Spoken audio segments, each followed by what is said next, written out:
আসসালামু আলাইকুম। আজ আলোচনা করব অ্যালার্জি নিয়ে। অ্যালার্জি, চুলকানি, খুজলি, পাছরা এই রোগগুলো যাদের আছে তারা আজকের আলোচনাটি মনোযোগ দিয়ে শুনুন। অ্যালার্জি একটি ভয়ঙ্কর রোগ। কেন বলছি? অধিকাংশ রোগ অ্যালার্জির কারণে সৃষ্টি হয়। দি ক্রনিক ডিজিজ নামক গ্রন্থে ডক্টর হানিম্যান উল্লেখ করেছেন যে মানব শরীরে যত রোগ আসে তিনটি কারণে এই রোগ আসে। এক নাম্বার হচ্ছে সুরা। এই সুরা অর্থ হলো খোস, পাছরা, চুলকানি, একজেমা, অ্যালার্জি। আর দুই নাম্বার হচ্ছে সাইকোসিস। সাইকোসিস অর্থ গোনোরিয়া, অর্থাৎ যৌন রোগ। তিন নাম্বার সিফিলিস। এটা যৌন রোগের মধ্যে, তবে এটা গা হয়ে যায়, উপর দিয়ে গুটি গুটি হয়।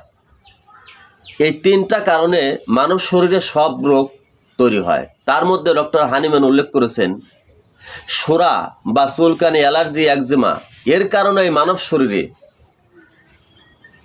12 আনা রোগ সৃষ্টি হয়। আর বাকি কিছু রোগ আসে সাইকোসিস এবং সিফিলিস থেকে। সুতরাং বুঝতে পারছেন অ্যালার্জি, চুলকানি এগুলো কত ভয়াবহ।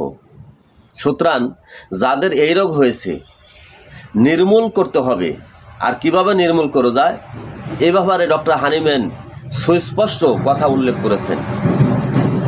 যাদের এই সুরা রোগ আছে, যাদের অ্যালার্জি, চুলকানি আছে, কোনোভাবেই সারছে না, দিনের পর দিন আপনারা ওষুধ খাচ্ছেন কিন্তু মুক্তি পাচ্ছেন না, তারা হোমিওপ্যাথিক সালফার ওষুধটি সেবন করবেন।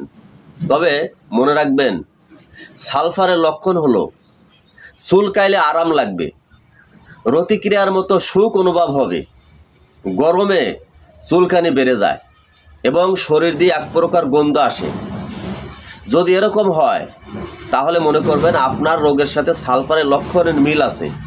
আপনি সালফার প্রথমে নিম্ন পর সেবন করবেন, যেমন 200 বা 30 শক্তি। কি হয় আগে রেজাল্ট অনুভব করবেন, কারণ অনেক সময় সালফার সেবন করলে চুলকানি, অ্যালার্জি বেড়ে যায়। আর রোগী মনে করে যে আমার তো সারলো না, আরও বেড়ে গেল। কিন্তু মনে রাখবেন, চুলকানি বা অ্যালার্জি যদি সারতে হয়, নির্মূল করতে চান, তাহলে আগে বাড়তেই হবে। যখন আপনার ভিতর থেকে বাইরে বের হবে, তার মানে আপনার রক্ত পরিষ্কার হচ্ছে, বাইরে বের করে দিচ্ছে। আবার এই সালফারের দ্বারাই একসময় পুরোপুরি সুস্থ হতে পারবেন।